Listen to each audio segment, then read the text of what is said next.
At Trees Engineering, we're not just a marketplace for the energy industry. We're growing a community that empowers one another. In this podcast series, we come together with industry experts, trailblazers, and visionaries to share insights, experiences, and wisdom that spark inspiration. Join us as we discover the challenges, innovations, and breakthroughs that shape our world. Whether you're an engineering enthusiast, a curious mind, or someone eager to learn about the forces that drive progress, this podcast is for you.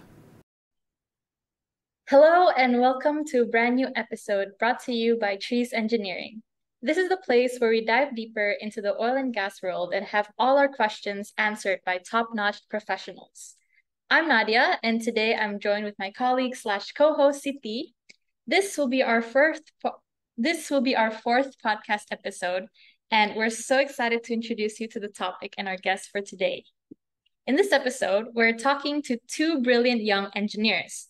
We have Aina, production engineer at Exxon, and we also have Zahir Naim, project engineer at Petronas. Today, we're going to dissect the Gen Z mindset, addressing common misconceptions of the oil and gas industry, and how do we encourage more Gen Zs to pursue a career in this exciting field. Sit back and relax and join us as we discover why Gen Z says NOLA to traditional careers in the world of oil and gas. So, hi Aina and Zahir, thank you so much for coming in. Hey, Hey, hello, hi. Hi, how you guys doing? we're good. We're good. How are Very you? good. We're good as well. It's a nice Saturday. Yeah. And we Indeed. chose to spend it with you. I mean, you chose to spend it with us as well, and we appreciate so much. So, Aina, can you tell us about your job position, your role, and your responsibilities? Yep, sure, definitely.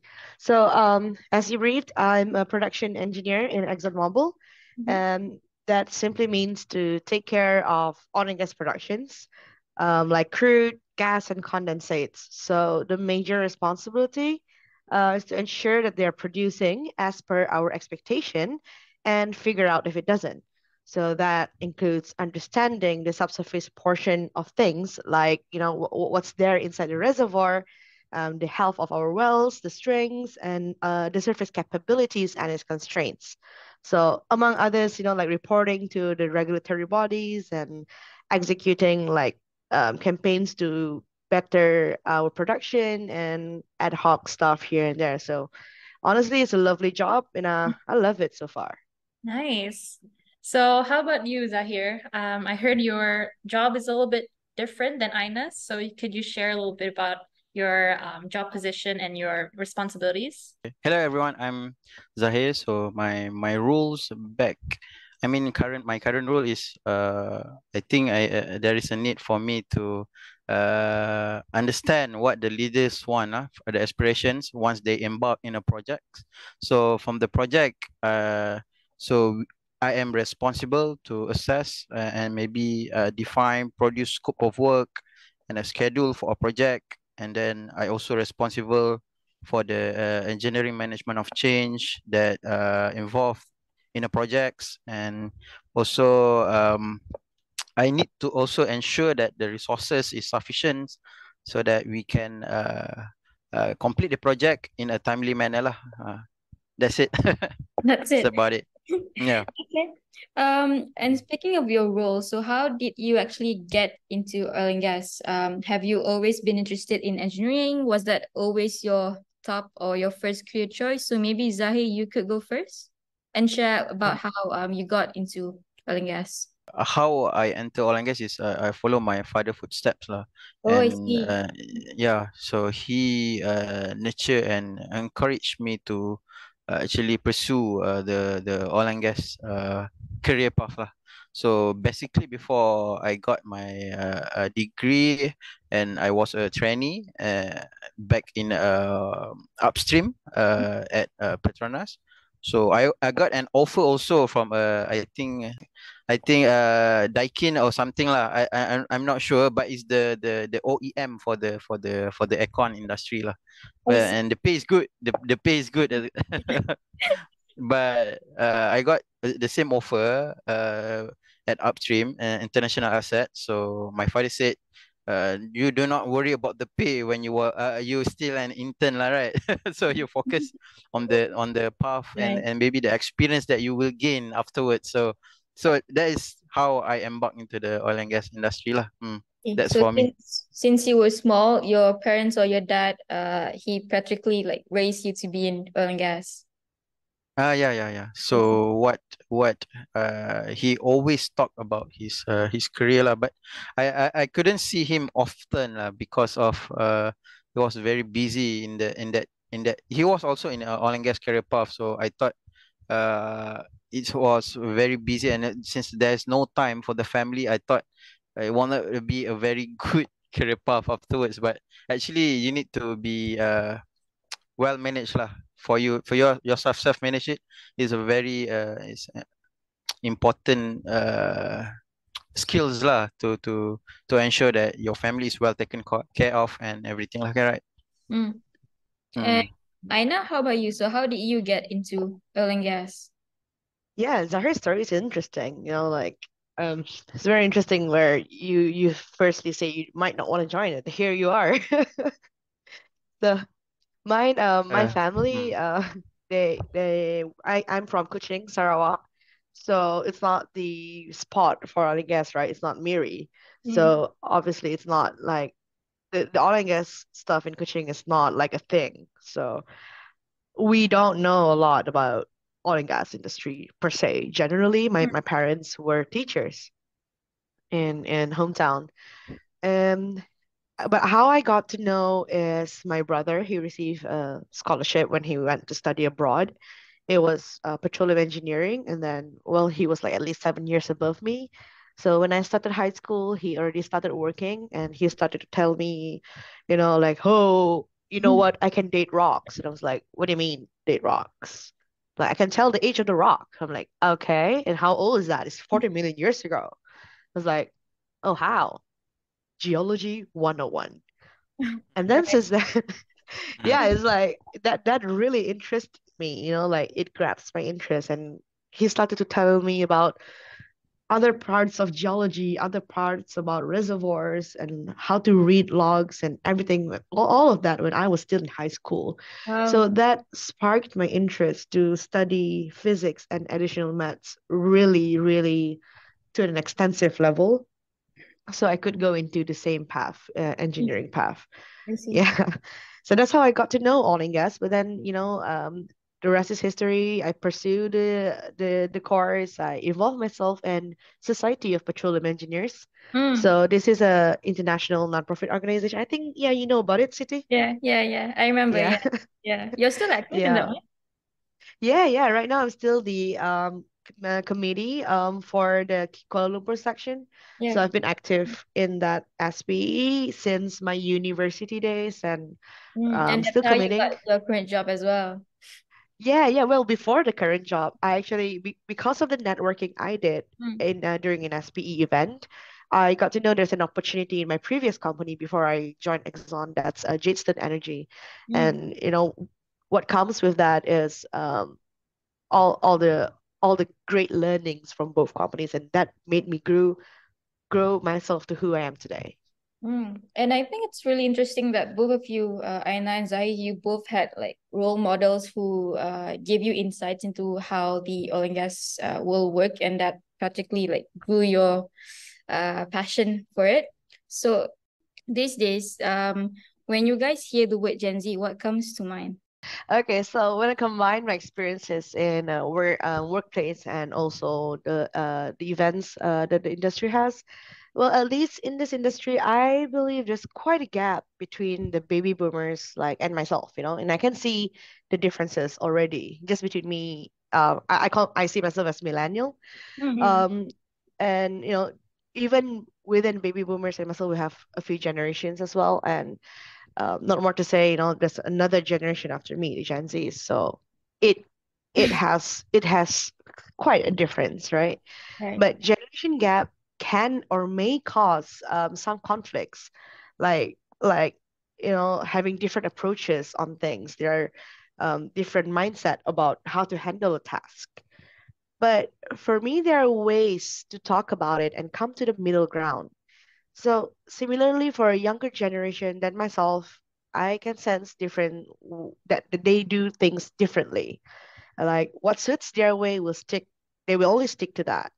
And maybe even myself included, I tend to forget that I'm still catering my work to generations that are comfortable with some older methods of doing things. And for you, Zahir, how was your experience interacting with Gen Z, both online, in your family, your friends, or even at work?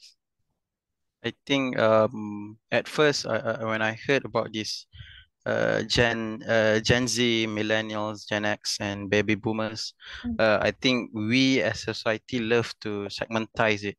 But for me personally, my honest opinion is that uh we shouldn't do it lah, right? Because I think I value people, their opinions and their sets of uh experience define their opinions lah, right? So that is how I want to see them. See them as their honest being lah, because I can see that many of my colleague at the workforce lah, right?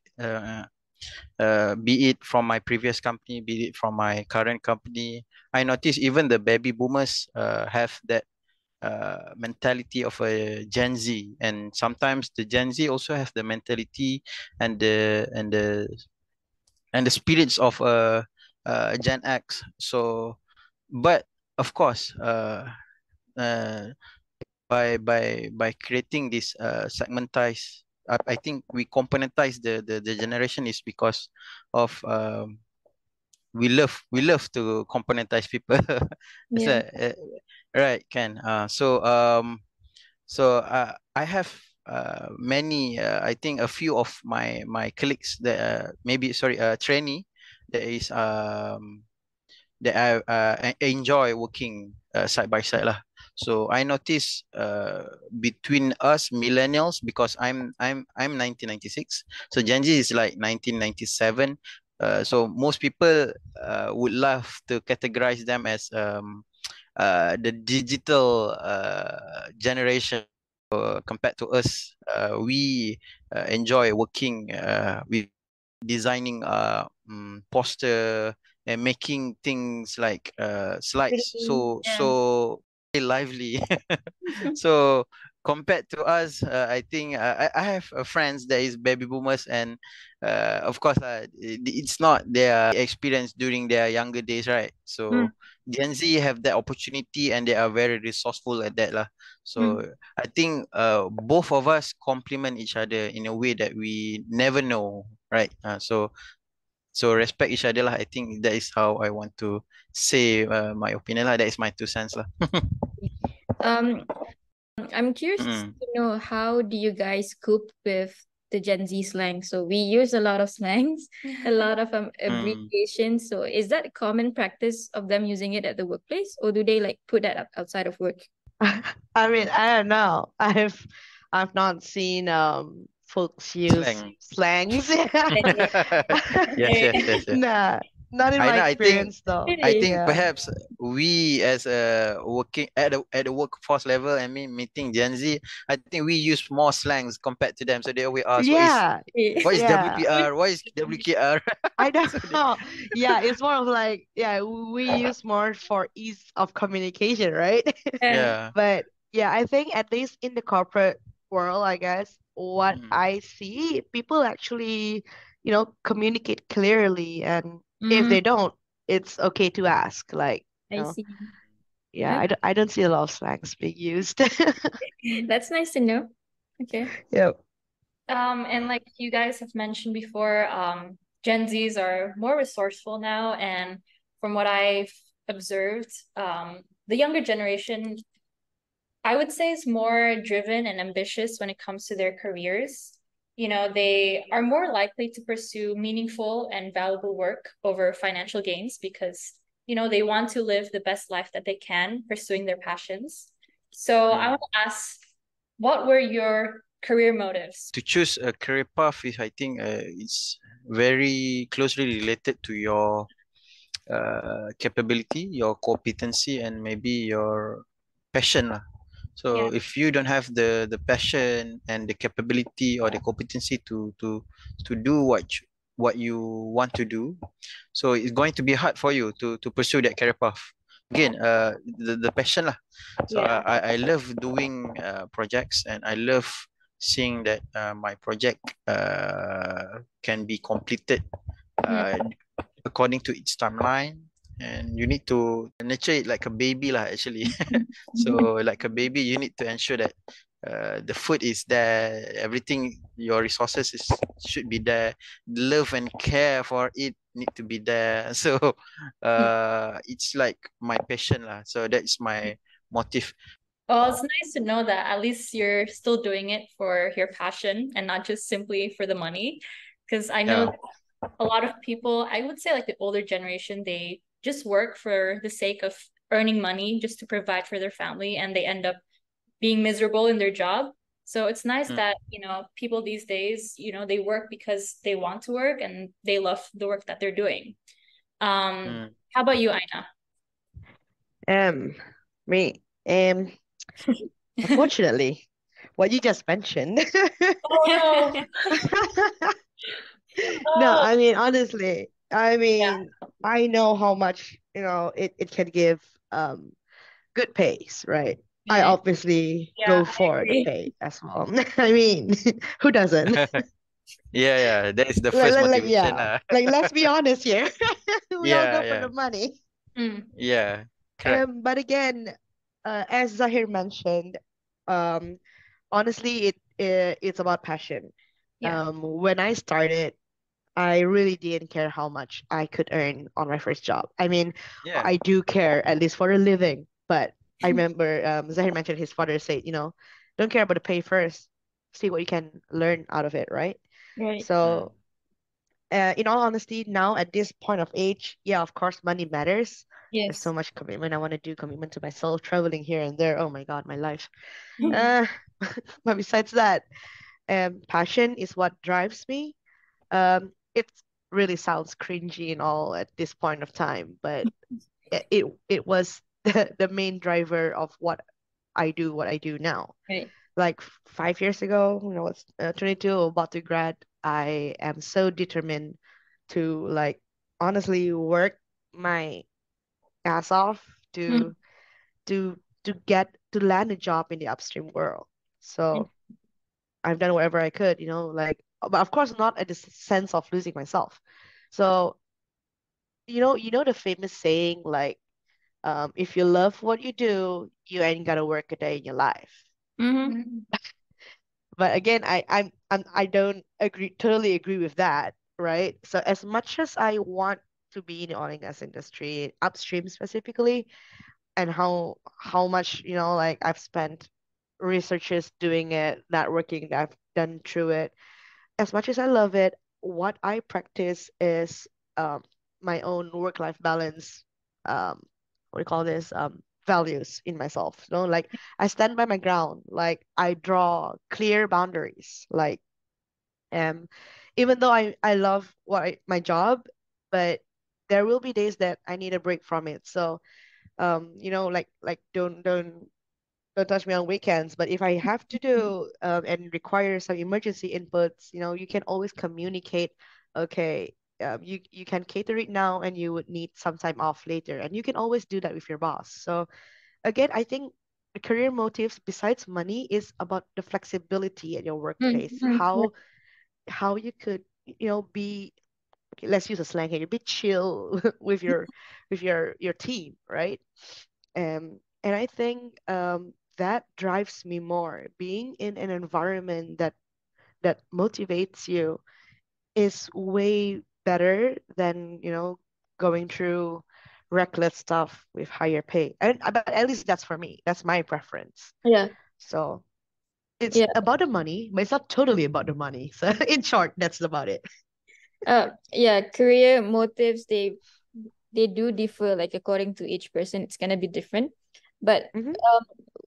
studies have found that the younger generation, the newer one, especially Gen Z, it's interesting that you mentioned workplace flexibility, environment, and all that, because apparently they value that more than the money. So Ah. Yeah. Right. Do you see that in the workplace? Like, do you see less Gen Zs being employed because of maybe they complain about the working hours, or maybe they complain about the job load and stuff like that? Have you heard of those things or come across? Mm, no, I don't think so. I mean, I think it's not just the Gen Zs though. I think Mm. the younger generations now, they do prioritize work-life balance. There's no more like what do you call it? Like go all out till you gadaikan your family kind of thing. As much as Zahir mentioned, like what his dad might have done, I don't think I see that a lot here at this age. People actually respect people who have, family emergencies, and even though in the meeting or what so, right? If there's an emergency at home, you'll be allowed to leave and let the office manage. And for example, I was just like done with a presentation the other day, and there is some stuff I need to handle still in the office, but my boss was like, "Oh no, you go home. The office folks will handle." So, it's all about having an environment that help you from time to time. I think that's more important. And Mm, mm. yeah, I mean that's my Uh, experience. Yeah. yeah, I get to agree with Aina because back in the office there are also people that can manage it. So you do not have to worry when it comes to your family. Just go for your family Okay. because life is, well, as Murphy's law, everything that can go wrong will go wrong. So That's right. yeah, yeah. So just do it. I mean, I think back in our office, there's a lot of competent people that can manage those problems. I think those problems is not as important as the family lah. But again, money matters lah because you gotta put food on Yeah, we gotta see ourselves. Yeah. on your family table. I Mm. think, right, like even the company knows that if you are sick, let's say if an employee is sick, you're basically replaceable, right? But Yeah, you're not correct. replaceable in your family. So Yeah, correct. prioritize that as well. Often, what drives you, right? Often, decision can be consciously articulated. So, uh, if you want Chinese food for dinner, that's is 35. But for bigger and quicker decisions, you are likely more influenced by your subconscious. So, train your subconscious to focus on your family, lah. Because they are irreplaceable. Companies, you can always find another company. Mm. For Wait, what's sure. the relation with Chinese food? Yeah, I I think that was was like, what? analogy. Yeah. I Okay. think Yeah. I never the heard that Chinese food is like before. you can Take you away can lah, choose, cepat you lah. take away lah cepat lah. Yeah, I see. Okay. uh, Gotcha. Okay. mm, Since in this episode we're basically like talking about Gen Zs and like basically how to encourage the younger generation to pursue careers in oil and gas. Um, I would like to address there might be some common misconceptions about the industry. You know, some people may say that oil and gas is unchanging, stagnant, or resistant to change, and they only value traditional skills, and there's no opportunities to advocate for environmental or innovative changes. And that can be like a stereotype or a misconception that people outside of the oil and gas industry may say about it. So for you guys, what do you think are some common misconceptions that you've heard about the oil and gas industry? mm. I cannot find any lah. Okay. Your company is too Maybe. good, eh? Yeah, that's it. Maybe Aina can go first. Okay. Yeah, I mean, honestly, I Mm, when I saw the question, I've listed down what I can, I've Mm, seen and understand there mm, are mm, misconceptions. But yeah, let me address the question itself first about it being traditional mm. and not willing to what was it just now? To change. To change traditional methods. Yeah. Yeah. What do you Right, think? okay. So, okay. I mean, it takes millions of dollars to actually build one platform. So how can you expect a 50-year-old platform to have like a Japanese bidet with warm, cold music, Yeah. front back washes, right? That's an analogy.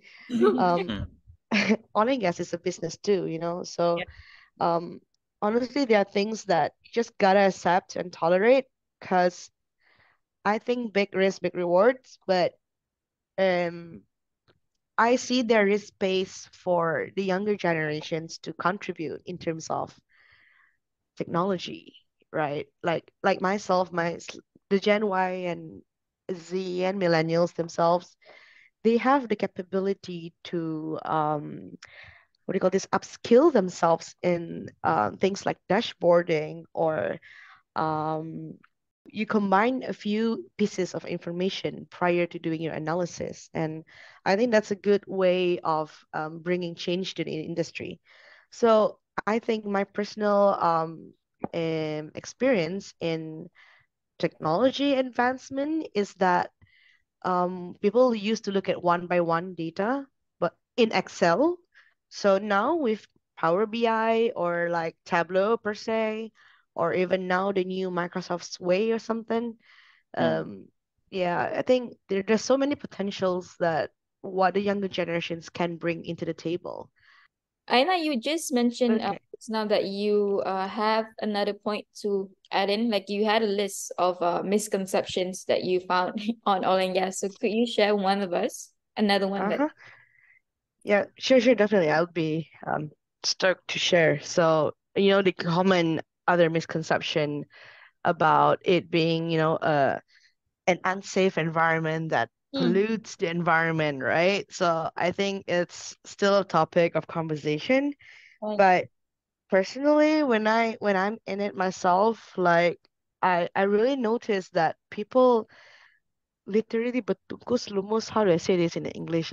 Like they really work so hard to make sure that we minimize whatever harmful chemicals that we can, and be on top of our game to ensure that all the processes that we do from producing to processing, all of these abide the limit agreed with the country's laws, which is stated in the contracts usually. And for it being unsafe, like in a harsh working condition, I mean, yeah, let's call it risk, right? Um, I mean, in my opinion, even taking a flight for a holiday, that's a risk. Driving on the road itself is a risk yeah. itself as well, Yeah. Mm, right? Living and eating junk food is also a risk for your own health. So, what I can say for myself is that every oil and gas personnel, what I see, they really practice safety at all times. Like my experience when I went offshore, when we all go down to the control room, right?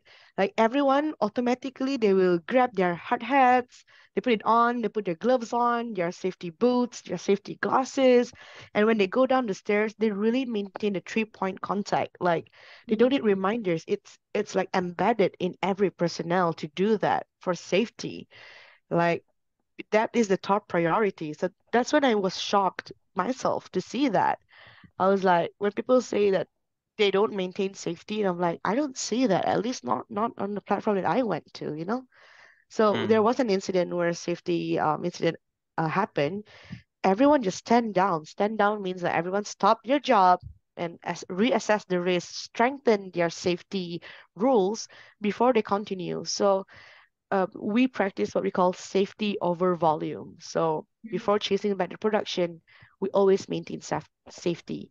So I really beg to differ when people say, oil and gas is so unsafe. Yeah. For me, it's one of the safest one as well out there. yeah. I Mm. think even in my company, they always they always advocate the words, what is it called? Zero is possible. Yeah, Yeah, zero. Everything is zero. Zero. Lost time incident. injury. Yeah. Yeah, Yeah, But I've it's a collaborative spirit between all. You cannot do it by yourself. You need to always remind others. And then when you see others in it's not a safe unsafe act, right? Kan? You tegur yeah. lah. mm, Patuh dan Yeah, tegur. we even have campaigns, right, Zahir? Like Patuh dan You see, tegur you for act. mine lah. Yeah, patut dan tegur. So you convene and what in English? uh, Interact. yeah, intervene. Intervene. Yeah, Yeah. yeah, intervene. So you literally can compile your points to know, like, if you see an incident, you tegur, Mm. like, Yeah.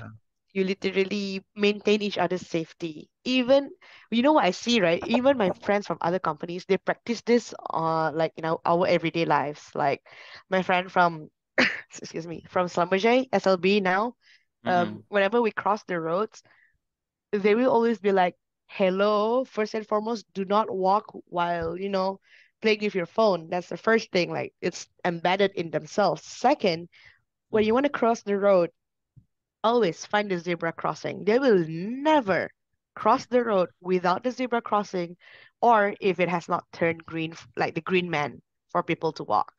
Like, I'm so surprised. They really, bring this to their blood. And I Yeah. learned that from them too. It's good to hear that Mm. from other companies. Yeah, yeah, for sure. I mean, I've heard that the oil and gas industry, like a misconception is that there's an unsafe working condition, but I'm glad to hear that it's not the case nowadays. And talking about Gen Zs again, we can definitely say that the younger generation is more aware about like the environmental issues and all the other concerns going on in society. So we're more aware of the environmental challenges happening, such as climate change, pollution, and resource depletion, etc. So when it comes to the oil and gas industry, what do you think are the strategies in creating a more sustainable future? Sustainable future is like I think it's very ambitious on our part because we still need fossil fuels like um, petrol. We use our car a lot, if you notice. Yeah. And to make the transition, I think it's not up for the it's not up to my paycheck lah. It's easy to say.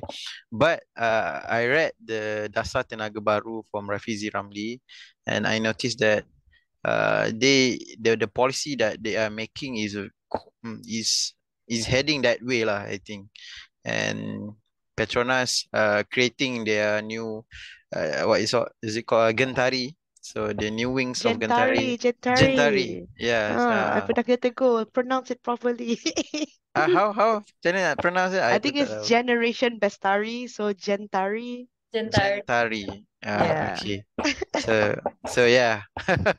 So we are heading towards there, of course, but the leaders need to play their parts lah. The leaders are holding so much at stakes nowadays to ensure that our future generations can live a livable future lah.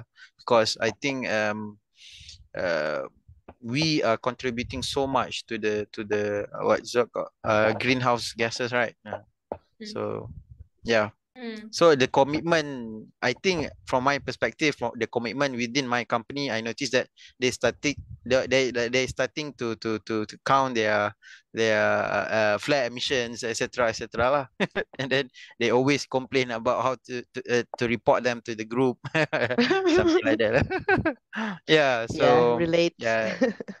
So that's how the commitment from the ground level here, I think. Mm. Yeah.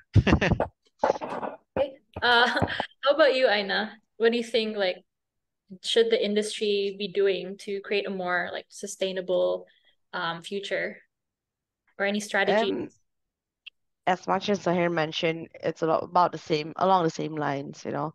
Um, what what I could do to advise people to dive into the topic more is to attend forums that Mm. that the senior energy professionals talk about.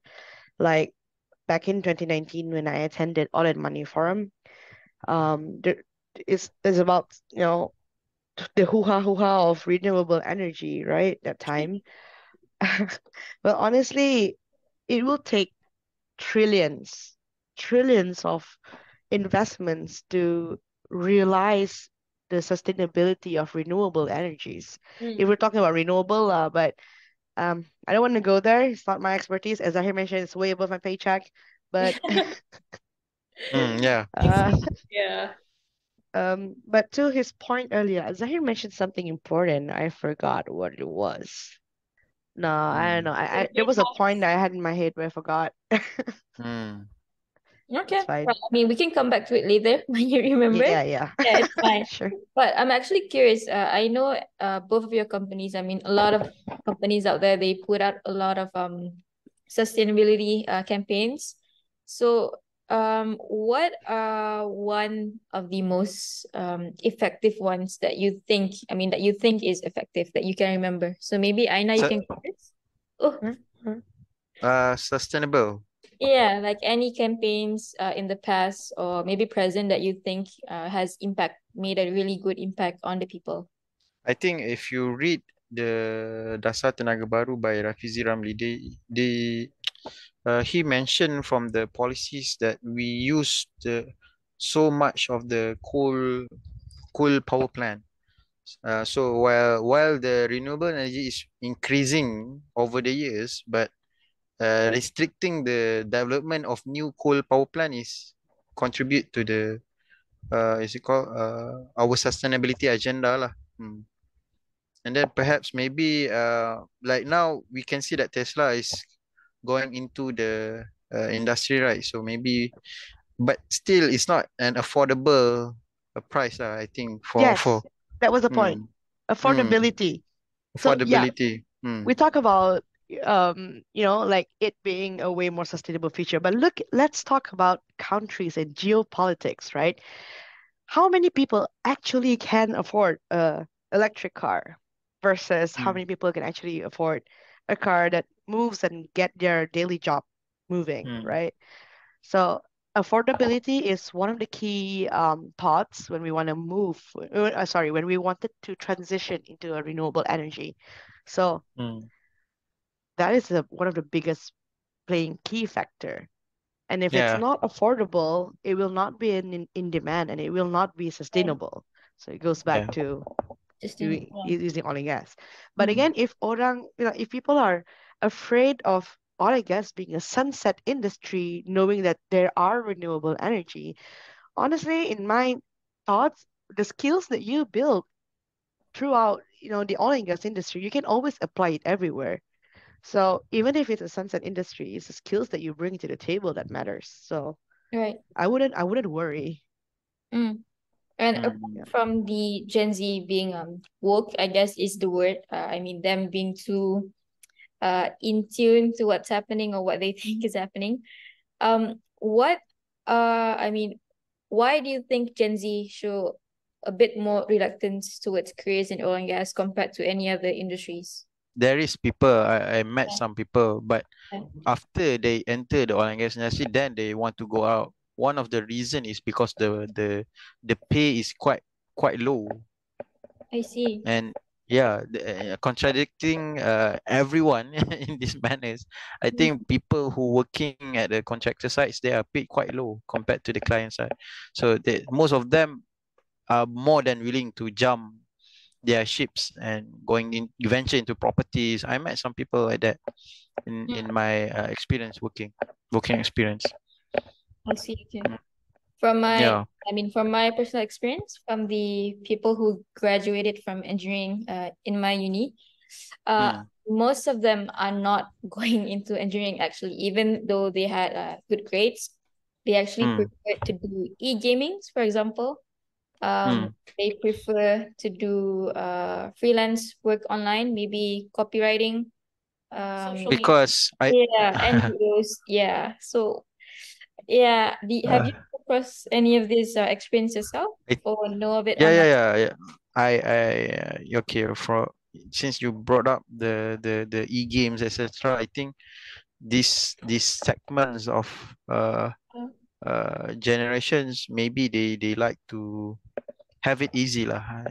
If you can what is it called, monetize your way through the e-gamings, then and it's profitable enough for you to sustain your living, I think most of these people would like to stay in that direction lah. But of course, I think in the long term uh, goals, we can say that it's hard for them to maintain that career path lah, because for engineers we have a career path that is set, like you're going to become a, if you want to be the technical leaders, then you're going to be principal. If you want to be the in a leadership role, you're going to be manager, general manager, CEO, so path like that. So Mm. I'm not sure if you guys want, I mean for the Gen Z lah, right, that want to Hey, I've pursue. done it myself, Zahir. I have done Yeah, it like making money out of games. Mhm. yeah, but you still in your career, right? So yeah, I'm gonna talk about it. I'm gonna talk about it. Yeah, so for me personally, you should choose a stable career path lah. But if you think that is what the best for you, who am I to judge lah? Yeah, so maybe Honestly. Aina. Yeah, honestly, along the same script, like like Mm, I have not seen one myself. Like Mm. I've not seen someone who is not interested to join the oil and gas. Like if you ever do, you have someone like bring them to me, I can help them see the beauty of it all. You're gonna Like brainwash in yeah. fact, yeah. In fact, I see a lot of young folks excited to join the industry still. But then them. again, for Gen Zs, if you refuse to work under like anyone per se, like, you refuse to be under a caged environment, Mm.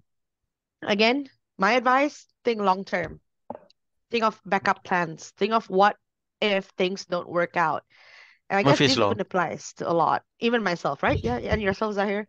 And about the gaming part, obviously Yeah. I made that as my side hobby kind of thing. I mean, it does Mm. not make as much money as to, sustain my life, but in terms of long term, like okay, a game can only last you what, maximum 10 years. I play Maple Story, which lasted 15 years, and now Wow. when people move to phone games, there's no more business Mm. opportunities. When I was still in uni, right, Maple was still a thing, like people Yeah. sell thousands of ringgits on one item in the game. It's Yeah, a correct. great business platform, but Mm. how sustainable is that? It's like 15 years, and being in a corporate world that sustains you forever, and that skill is, this may sound offensive, but those skills are real. Unlike gaming, I'm a gamer myself. I love my gaming skills, but I know it's more of a hobby. It's more of a Mhm. side Yeah. business Mm. instead of a long-term career plan.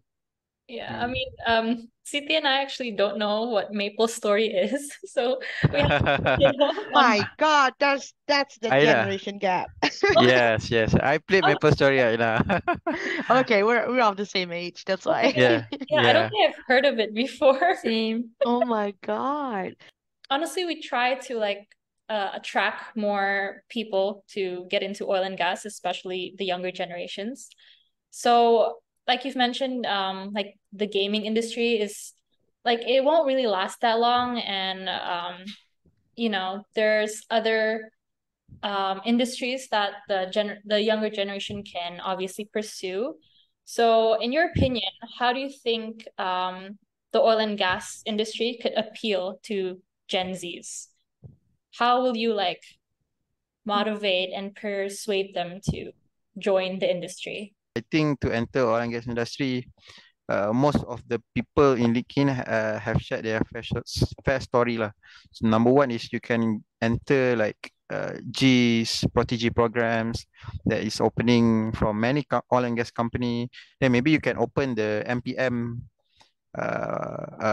website and then search for the oil and gas industry. Then what type of scope of the industry that you would like to work on, right? So for the upstream, there's so lot, subsurface, right? Petroleum, geoscience, right? And then for the you need to understand the concept of the industry itself, like what is midstream, what is upstream, what is downstream, right? So then maybe you can explore further. Then you break the the the the bigger Barrier. chunks of it, right? Mm. But yeah, I Uh, mean, honestly, the information is all over the internet, and Gen Zs are very active, right? Right. In in mm, all in internet, in technology. Try mm, researching sometimes, like I understand instant gratification, scrolling through Instagram and TikTok gives That's just so stuff. many satisfaction. Yeah, mm. but Wake up. you really gotta do something for yourself. Yeah, honestly, it's about time. Yeah, But wake then up. again, yeah, wake up. My two cents about how to inspire or attract Gen Zs to join. I mean, I don't know. I really started to learn don't chase but attract.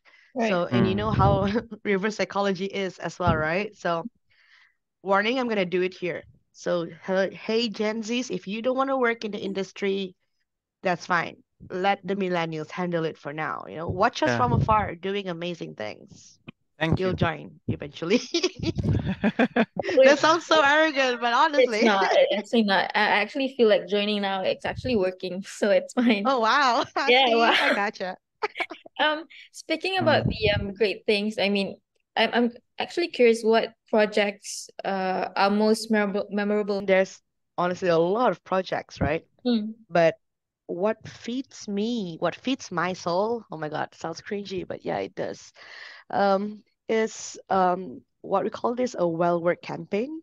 I see. So a well-work campaign is like you identify opportunities to be able to produce more.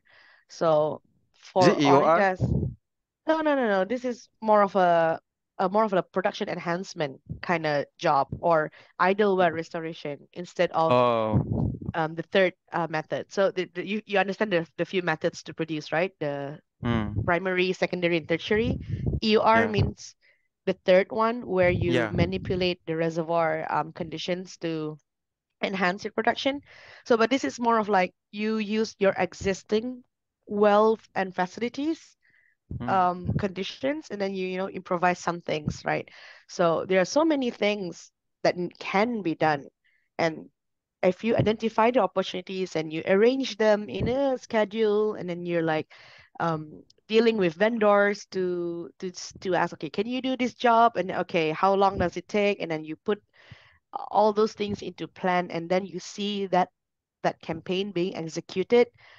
So that's a different level of satisfaction, man. Like, and it's an everyday thing, It's not like an instant gratification. It's not like a one day you get it. It's like you can plan it for like months, and execution takes like the next year, and then only you'll see them coming to fruition, Mm, and that creates a sense of discipline. right. For me, yeah, like you don't get to see it Mm, instantaneously, mm. so that trains you as a person to I don't know, not Yeah, not delayed having things, gratification. yeah. It, Yeah, rem- delayed Delayed gratification, thanks. gratification, yeah. it reminds Yep. me of something Zahi said earlier about his projects being his baby. So I guess that was yours, Aina. Yeah, yeah. Oh, my bells are my babies. And Zahi, how about you? What was your most memorable project that you had recently? Uh, Most memorable project. I don't have most memorable projects. Each of them is unique, unique projects that I treat. I love every one of them. I cannot differentiate my babies, right? Oh no, you can't have a favorite. That's right. That's Kasih true. sayang Yeah, tidak sama rata. That's true. yeah, betul. No matter how small is it. Yeah, so I think okay, but I can give one lah. I'm currently embarking in a decommissioning project. So instead of installing new things, I get rid all the old things. So yeah, I think that's a memorable project because I get to involve with every discipline that is in the plan lah. So I got to involve. I got to learn about instrumentations, Modbus communications, and got to learn about electrical, how the substation works, and how the power distribution, static, mechanical rotating. So I enjoy working and learning new things. So so that is my memorable project lah that I Mm. can mention here lah. Mm. Basically, your entire career it has been a really fun time. Equally, Alhamdulillah. equally. Okay. So to wrap things up, we can definitely say that The oil and gas industry is a diverse and fascinating place to be. And I would say it definitely has evolved to become a more inclusive and innovative industry compared to like many, many years ago. And like Aina said, there is space for Gen Zs to make changes in oil and gas. It's also important to pursue a career that you're passionate about, whether it's driven by money or simply because it's what your heart tells you to do. And we can see Mm-hmm. from today's fun chat that Aina and Zahir are two great examples of pursuing something valuable that aligns with your passions. So whether you're a Gen Z or a millennial or from any other generation, in fact, the oil and gas industry is an exciting career path that can allow you to learn many new great things. So thank you, Aina and Zahir, for today. We learned so much from your really fun and interesting stories. No, Mm. thank you for having us, Thank and you for feel free having to us. reach out if Yeah. you need any more, We definitely will. insights or. Yeah. To All all right. the listeners, thank you for tuning in. Don't forget to like and share this episode. Subscribe to Trees Engineering YouTube channel to see more exciting podcast episodes from us. Also, follow us on LinkedIn to find more career opportunities for EPC projects and other fun updates from us. And if you're interested in freelancing in the energy sector, check out our website at trees-engineering.com to sign up in our marketplace. That's all from us at Trees. Thank you and see you around. Bye.